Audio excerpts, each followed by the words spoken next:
काला पुछो कंहिं रस्ते वेंदे आख़िर तुंहिंजो देसा कहिड़ो। मूं त चयो मां सिंधी आहियां, सिंधड़ी जिंदड़ी देसा मुंहिंजो। हूअं त आदमज़ादो आहियां, जेको पायां वेसा मुंहिंजो। काला पुछो कंहिं रस्ते वेंदे आख़िर तुंहिंजो देसा कहिड़ो। हिन दुनिया में हुन दुनिया में अहिड़ी कंहिंजी धरती नाहे, जुग जुगनि खां आहे मुंहिंजी वीज़ा ते मूं वरिती नाहे।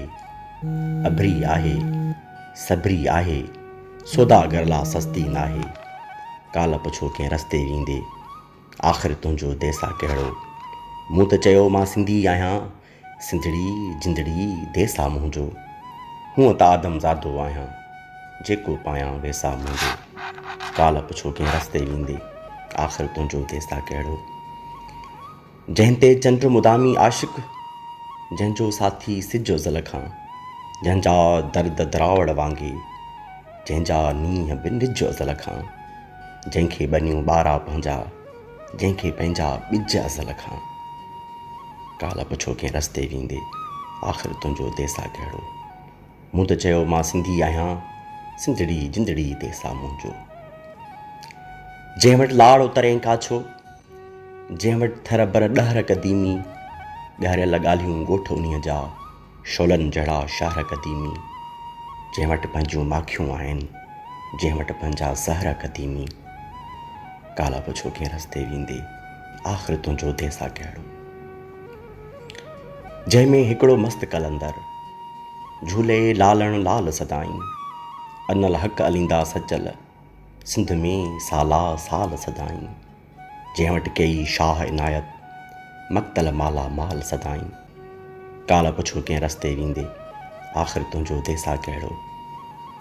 जंहिं वटि हिकिड़ो सैयद आहे, जंहिं वटि सुहिणो शाह फिटाई, तंदु तंदूरो ताणी हर को ॻाए वेठो तंहिंजी वाई। ॿोली जंहिंजी दोदे जहिड़ी, लोली जंहिंजी बागुल माई। काला पुछो कंहिं रस्ते वेंदे आख़िर तुंहिंजो देसा कहिड़ो। जंहिं वटि को मिज़ाइल नाहे, जंहिं वटि एटम बम बि नाहे, जंहिं वटि पंहिंजी फ़ौज बि नाहे, जंहिंजो उनखे ग़म बि नाहे। ॿी का धरती धूड़ करण जो उनखे कुझो कम बि नाहे।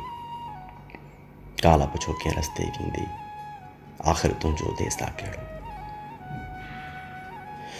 पोइ मूं थधिड़ो साहु खयों हो, हुनखां हुनजो देस पुछो हो। थोरो मुर्की हू त हलियो वियो, सोचुमि छा मूं खेसि पुछो हो। काला जॾहिं कंहिं वेंदे वेंदे मूंखां मुंहिंजो देस पुछो हो। काला पुछो कंहिं रस्ते वेंदे आख़िर तुंहिंजो देसा कहिड़ो।